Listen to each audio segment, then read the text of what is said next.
আজ বানাবো হাতির ছোট্ট বাচ্চা। জন্য খুব সহজ পদ্ধতিতে স্টেপ বাই স্টেপ করে দেখালাম। প্রথমেই একটু কাদা নিয়ে বাচ্চা হাতির বডি শেপটা করে নিয়েছিলাম।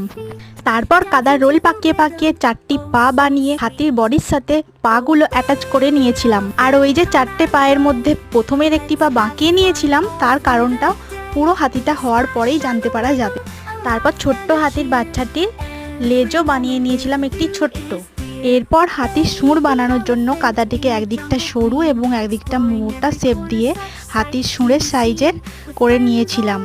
এরপর হাতির সুঁড়ের দুই দিকে দুটি বড় সাইজের দাঁতও করে নিয়েছিলাম। এরপর হাতির মুখটি হাতির বডির সাথে ভালোভাবে অ্যাটাচ করে নিয়ে একটি কানও করে নিয়েছিলাম। চোখ এঁকে হাতিটা সম্পূর্ণ করে নিয়েছিলাম। হাতির সামনের পা বাঁকানোর কারণ হলো হাতিটি যাতে চলন্ত অবস্থায় দেখায় তার জন্য। ছোট্ট বাচ্চা হাতিটি কেমন লাগলো অবশ্যই একটি কমেন্ট করে জানিও।